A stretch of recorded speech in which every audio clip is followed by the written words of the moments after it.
Why hello there, and welcome to another Dyrus vlog. Today is Saturday, October 26, 2013. Today I will be talking about maintaining your elo and why it's important to have a correct mindset when playing solo queue.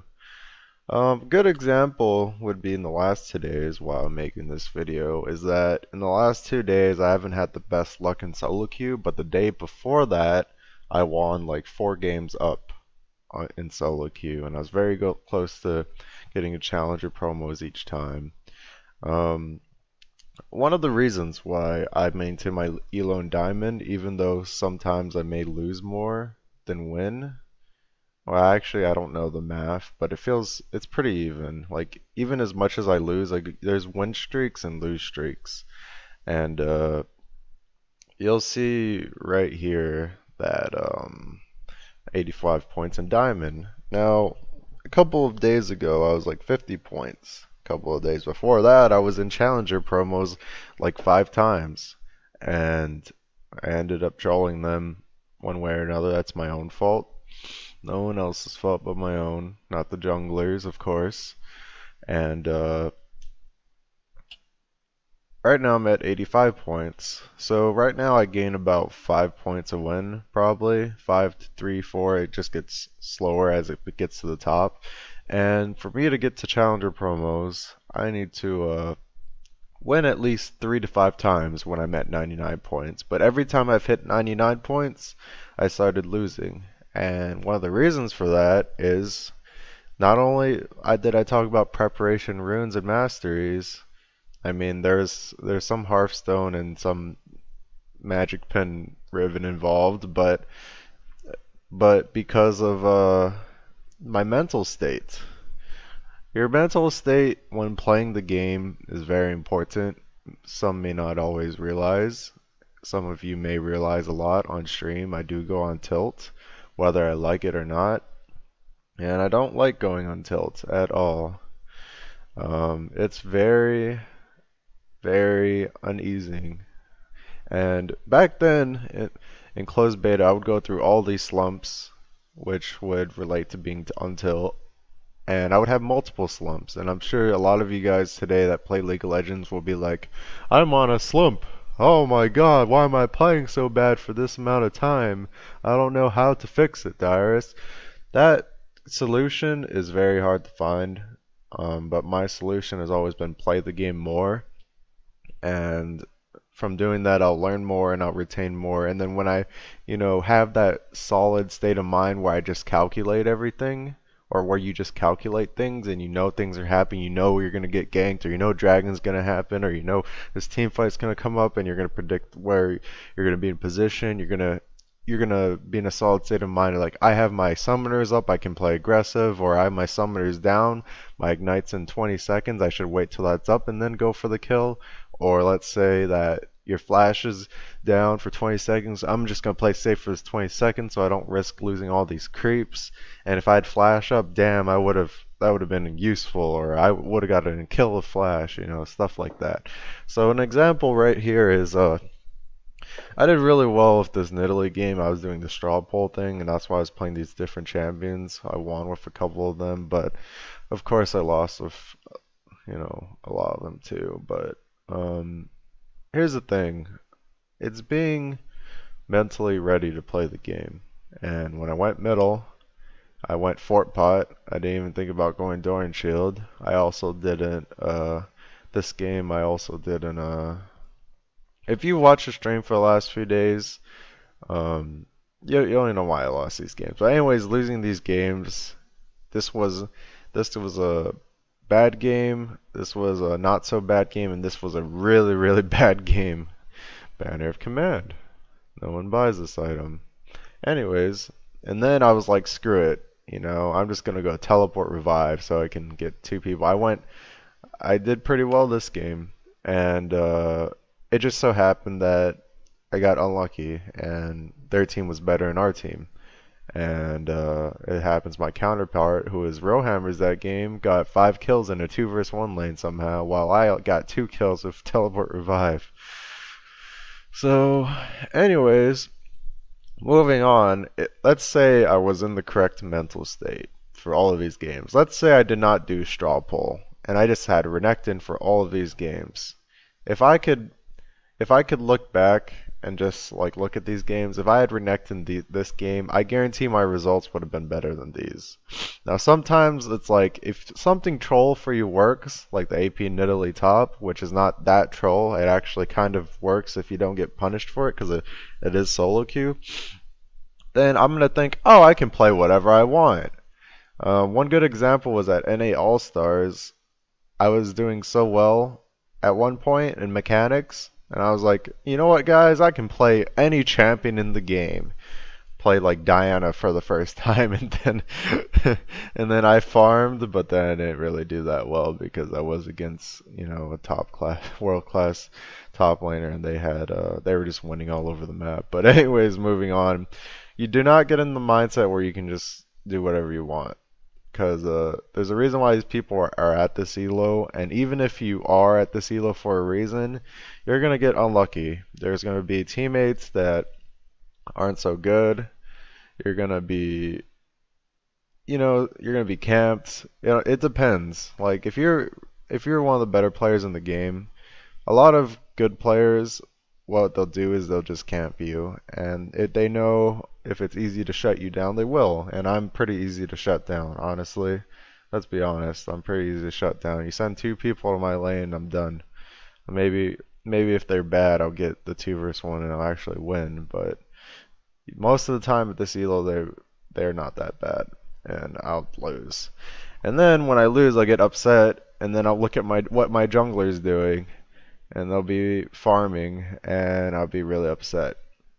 So it isn't exactly their fault, but it's my fault for not being, I guess sturdy, top lane tolerance. You need to have tolerance. You need to have resilience and all that stuff. Like you just need to stand strong in the top lane, and if you get ganked, just get the hell out. Don't be stubborn for extra CS.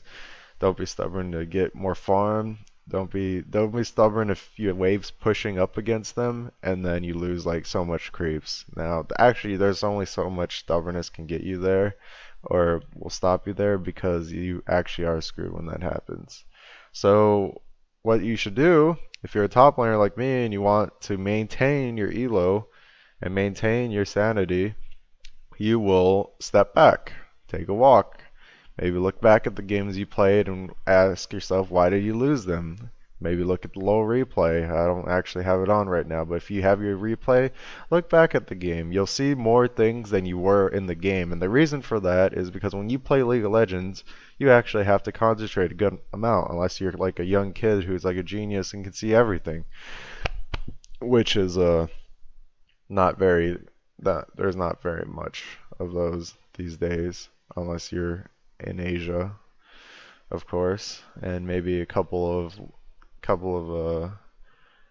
well, even wild turtle visions, honestly. Turtle vision, tunnel visions too. Like every player tunnel visions, and it's very important to look back on your replay. And the more comfortable you are with playing and looking at your replay and accepting all of your mistakes, whereas I blame the jungler a lot. I know I blame the jungler a lot, but at the same time, like after the game, I'll either be stubborn and not say anything about it, or I'll just like be like, yeah, that was my fault. I shouldn't have pushed. And then I'll keep bringing it back up because I'll keep looking for reasons. And the reason why I look for reasons for other people to blame is because it seems like it's second nature now. If something goes wrong, you know, I played this game for so long, why is it my fault? And a lot of times it is like 90% of the time it's my fault. There is legitimate times where it is not my fault when things happen. Like maybe I could have done something to prevent it, but let's say for example, if you are, here's my pet peeve, and this is when it's not exactly my fault, but this is just pet peeve. When people pick AD carry, they pick Ezreal, the most skill oriented champion in the game for bot lane, who is early game, and then miss all their skill shots. And don't get me wrong, It doesn't mean I'm good at Ezreal. I only pick him for fun. I never pick Ezreal if I'm trying to win. And you guys have seen my Ezreal. It's kind of half and half because I do have some mechanics, but not really. But it's the same thing for when people pick Lee Sin jungle. In the hands of a master, Lee Sin is the most irritating jungler to play against. Top lane, mid lane, any lane. If he camps your lane, you are probably dead. No matter who you are, there is not very much people that can beat Lee Sin early game, and that's he's a he's a very, very annoying jungler. But in the hands of a noob, he'll just farm. He won't use your early game presence, and then he'll get outscaled late game by like a Mumu or something, or even Mundo. Like, you ever seen Mundo against Lee Sin and how badly that outscaled? The Mundo's like literally worth 2 Lee Sins. 2 Lee Sins? But anyways, back to the topic. Sorry, I kind of got off there. Maintaining your elo or LP, it's really just playing your best champion all the time and hoping for the best. You're gonna have like a 60% chance of winning every single time because you are that extra person to affect the game. You have lower than a 60% chance of winning if you do badly in the game. And it's not always about you being in a slump. It's also about other players being good. Um, other players being good is like you'll be like, oh, I could have done this and that. But when you get put up against better players, you you learn. You learn a lot. And a good example of that is when I joined TSM. Instead of playing solo against solo queuers, I was playing against competitive players, and they don't do dumb shit. And I can't get as much kills, can't get as much CS. They punish you, and that's what I'm used to. And that's why I get really upset in solo queue because I need to change my mindset, and you need to change your mindset. Well, you guys are probably only playing solo queue, or unless you're playing fives with your friends and stuff, and you hopefully you're not raging at each other. Um, Mindsets for a solo queue is I'm trying to like dissect what I'm trying to say. Honestly, in the end, it's just being prepared to play solo queue. Um, like I said, runes and masteries, and don't go on tilt and start doing whatever. Don't be toxic to your team. It's actually there's a lot of positivity when a lot of people on Reddit saying that ragers in their games or people saying that wow, this game was so positive, oh amazing, or like um, teamwork. Uh, as long as you're not that person being toxic to your team, you are contributing. There is carrying in solo queue and anti-carrying, and you have to have the will to do it. You can't be scared to get last hits. You can't be scared to engage. You can't be scared to do other things, because if you're scared to do it, then you won't learn shit. I guarantee you that. If you fail engages 1,000 times and that makes you a better player, that is wonderful, because there is so many times that I fail and I learn from it, and then I fail for my same mistakes. It's a matter of not repeating those mistakes and remembering. It's not being lazy. And I get really lazy. I just play unlocked camera. And yeah, so that's it for my vlog today.